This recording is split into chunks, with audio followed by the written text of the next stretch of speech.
Hello friends welcome back to my channel. So friends जेहेतु शीत दिन स्टार्ट हो गलानी तो भाविली शीत दिन टी आग मेन जिनस जोटा निहाई दरकार से ग्रीन चिली आचार।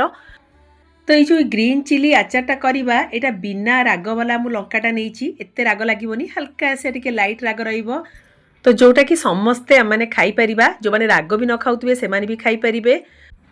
तो फास्ट ये ग्रीन चिली को भलसे धोईकिना ताकू कौन करिया ना कॉटन कपड़ा रे भलसे पोछी दबा टिके घंटे 2 घंटा फैन रे यदि आपण रखिदेवे तो पानी अंश पूरा माने सुखीजिव आ पानी अंश रही कौन ना आचारटा खराब हो ठीक अच्छी ताकू भलसे पूरा पोछा पोछी करी फैन टिके देखदेवे भलसे सुखीजिव तापर कौन करिया ना एमती कैंची ना छुरी साइज रे छोट छोट करी काटिदबा तापर जदि आपण पाखे चपर थी ताले चपर रे कट करदेवे ना जिते छोट छोट करी काटिदेवे सेते टेस्टी लगे लुक भी बहुत भल देखा आ खायापी बहुत बढ़िया लगे। तो ये मुझे कौन कली ना आग कैंची छोट छोट कर काटिदेली तापर चपर रे ऐड करना जिते छोट छोट करके काटिपर। फ्रेंड्स बहुत ही टेस्टी आपण मैंने रुटी पराठा पूरी सबू सहित खाईपर भात सहित भी खाईपर। मत एक्चुअली जो ग्रीन चिली आचारटा रुटी पराठा ना दोसा सहित भी खाईपर ता सहित भी बहुत ही बढ़िया लगे।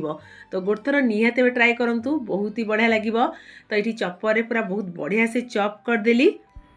तो ये आपण मैंने चाहिए ग्रीन चिली आउ रसुण को भी ऐड करें। तो मुझे पूरा सिंपल रखी ग्रीन चिली आचार यहाँ सरीगला ग्रीन चिली आउ रसुण पकईकिना भी आचारटा करी सी भी यही सेम प्रोसेस रे खायापी ना ओह सुपर टेस्टी आउ इंस्टांट आचार आपण मैंने आराम से करिकी 6 मास कौन बहुत दिन रखिकिना खाईपर।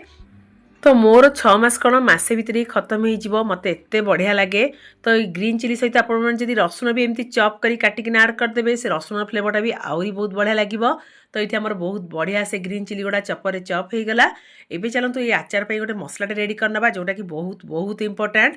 तो ये ब्लैक सोरिष 2 चामच ऐड करवा येलो सोरिष 1 चामच जीरा 1 चामच पान मधुरी 2 चामच ठीक अच्छे। तो कला सोरिष 2 चामच पान मधुरी 2 चामच एतिक रहा आमर मेजरमेंट से हाफ चामच रू भी टे कम मेथी ऐड करवा ताकू कौन करिए ना हल्का आसिया भाजवा बेसी कड़ा करी भाजबेनी हल्का आसिया भाजदबा जमती आमर चूरी हो आराम से। तो ये आमर बहुत बढ़िया से भाजी हो गला। एबे कौन करे ना गोटे प्लेट को काढ़ीदेली आपको टे ठंडा छाड़दबा तापर जाइकिना आपको भलसे चूरी दबा ठीक अच्छे। तो जेहेतु ग्रीन चिली आचार होची हल्का से टिके राग रहिबो तो सेथिपाई मु एथिरे गोलमरीच कि सुखिला लंका भाजिकिना ऐड करनी नले आउ टिके अधिका राग होई जिवो कना मु लास्ट को कलर पाई टिके काश्मीर चिली पाउडर ऐड करी तो सेथिपाई मु एठी सुखिला लंका कि गोलमरीच भाजिकिना ऐड करनाई ठीक अछि। फ्रेंड्स यदि आपण मानु काउटी अधिका राग पसंद तले आपण माने सुखिला लंका भाजिकिना भी ऐड कर परिबे। तो एठी मसलाटा टिके हल्का से दरदर रखिबे बेसी फाइन पाउडर करिवेनी।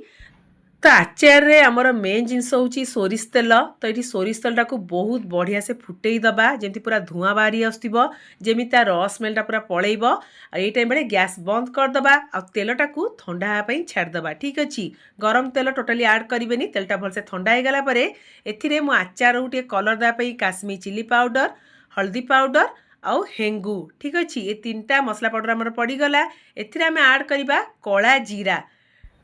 तो ये जो कला जीरार फ्लेवरटा आचार रे बहुत ही बढ़िया लगी है। ये सब जिनस को भलसे मिक्स करदेली आ तेलटा भी बहुत भलसे ठंडा अच्छी। यही टाइम बेला आम कौन करिया ना जो कंचा लंका को चॉप कर रखिले ताथरे ऐड करदबा आ एबे बाकू भल किना आम मिक्स करदबा। तो ये आपण मैंने आचार क्वांटिटी देखिकिना से अनुसार तेलटा ऐड करेंगे आ जदि तेलटा टे कम लगे किसी कथा नहीं तेल को पुणी आउ थे गरम करके फुटई देवे ठंडा है पछरे भी ऐड करें ठीक अच्छे। फ्रेंड्स तो ये आम जो मसला पाउडर रेडी करते से मसला पाउडर ये ऐड करदेली। तो ये मसला को ये लंका सहित भल किना मिक्स करदबा कहीं आमर आचार मेन जिनस हूँ सोरिष तेल मसला पाउडर आठू सब बड़ इम्पोर्टाट हूँ जोटा कि आम आचार को बहुत दिन रखिपर आ खट्टा चटपटा लगे सी हूँ भिनेगार। भिनेगार रु आपण मैंने 5 ରୁ 6 चामच ऐड करदे ठीक अच्छे कहीं भिनेगार पकेले कौन बड़ा टे चटपटा लगे खट्टा लगे आ बहुत दिन भी रहिबो। तो लास्ट को ये लुणटा ऐड करवा जोटा कि बहुत ही इम्पोर्टाट। तो आचार रे लुणर क्वांटिटी टिके अधिका जाए तो ये मु लुण ऐड करदेली माने आम स्वाद अनुसार लुण ऐड करदबा। एबे चलतु फ्रेंड्स एथिरे कौन करिया ना गोटे स्मोकी फ्लेवर दबा। तो ये काठर कोईला मुझे नहीं जोटा कि ऑनलाइन में बहुत बढ़िया से इजिली मिल जाऊँगी बहुत बढ़िया से पोड़ीदबा कहीं ये काठर जो कोयलाटा स्मोकी फ्लेवर बहुत ही बढ़िया दे थाए। तो कोयलाटा तो बहुत बढ़िया से गरम अच्छी तापर टिके हेंगु आड करवा आउे हाफ चामच सोरिष तेल बास देखिए केते बढ़िया मैजिक आमर हो गला बहुत बढ़िया से धुआं बाहर थाए।